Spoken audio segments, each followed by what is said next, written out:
வணக்கங்கம்மா. இது என்ன ஊருமா? கொண்டமங்கலம். கொண்டமங்கலம். இவ்வளோ மாடு நீங்கள் தான் வச்சுருக்கீங்க, வளர்க்குறீங்க? எவ்வளோ மாடு வளர்க்குறீங்க? இதுதான் வச்சுக்க நாளைக்கு கொடுத்துட்டேன். எனக்கு நிறைய வானான்றாங்க, வித்துடுன்றாங்க. ஐயோ, வைக்காதீங்கம்மா. இதான் நமக்கு சோறு போடுறது. முடிஞ்ச வரைக்கும் என்ன வயசாகுதுமா உங்களுக்கு? 70 வயசு ஆகுது. 70 வயசுலேயும் இந்த மாடு வந்து பராமரிப்பு பண்ணுறீங்க. என்ன பண்ணுறது, நம்பிங்க அடைக்குது மாடு. பால் கறந்து பால் வியாபாரம் பண்ணுறீங்க. அப்புறம் விவசாயம் பண்ணுறீங்களா? விவசாயம் கிடையாது. மாடு மட்டும் தான். இதான் பழப்பு. எடுத்து போவேன், 2 கூடு பால் கொடுப்பேன். அதோட வரும் இந்த ஓட்டி போவேன். அதோட போயிடுவானே மேய்ச்சியா ஓட்டிக்கின்னு வரும் சாப்பாடு. இந்த மாடுகள்லாம் உங்களுக்கு தான்? அது போகிற மாடுலாம்?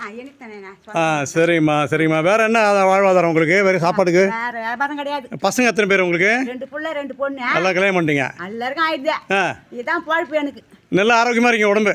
அவங்களுக்குலாம் யாரையும் சாப்பாடுன்னு கேட்க மாட்டேன். வருவேன், கஷ்டத்தை வைப்பேன், துண்ணுவேன், அதோட போவேன். அது தொல்லையும் கொடுக்க மாட்டேன்.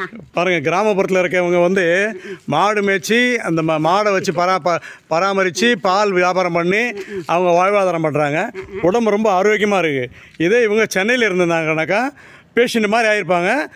மாத்திரை மருந்து தான். இப்போ மாத்திரை மருந்தே இவங்க மாத்திரை மருந்து எடுத்துக்கிறது கிடையாது. பாருங்க, சாப்பிட்றேன், போறேன், எந்த நோயும் கிடையாது ராஜா. டாக்டர்லாம் பார்த்தா இது வந்து ரொம்ப ஆச்சரியக்குறியாக பார்ப்பாங்க. சரிம்மா, நன்றிம்மா. வாழ்க வளமுடன்.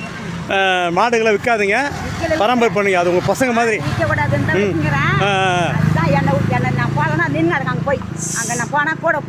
சரிம்மா, நன்றிம்மா. சில பேர் மாத்திரி கை மாக்குறாங்க. இன்னும் நல்லபடியா உங்க புண்ணியத்தில் கிடக்கு. நல்லா இருப்பீங்க. தீர்காயுஷ்மான்மா உங்களுக்கு. கொண்டமங்கலூர் கிராம பகுதியில் இருக்க ஒரு மூதாட்டியோட பேட்டிங்க. நன்றி. சமூக ஆர்வலர் என்ற அடிப்படையில் எனது கருத்து இது. பாருங்கள், கிராமப்புற எல்லாத்தெல்லாம் இன்னும் வந்து இந்த மாத்திரை மருந்தெல்லாம் வரல. இங்கே மெடிக்கல் ஷாப்பே கிடையாது. என்ன ஆக சென்னை வாசிகள் தான் ரொம்ப கஷ்டப்படுறாங்க.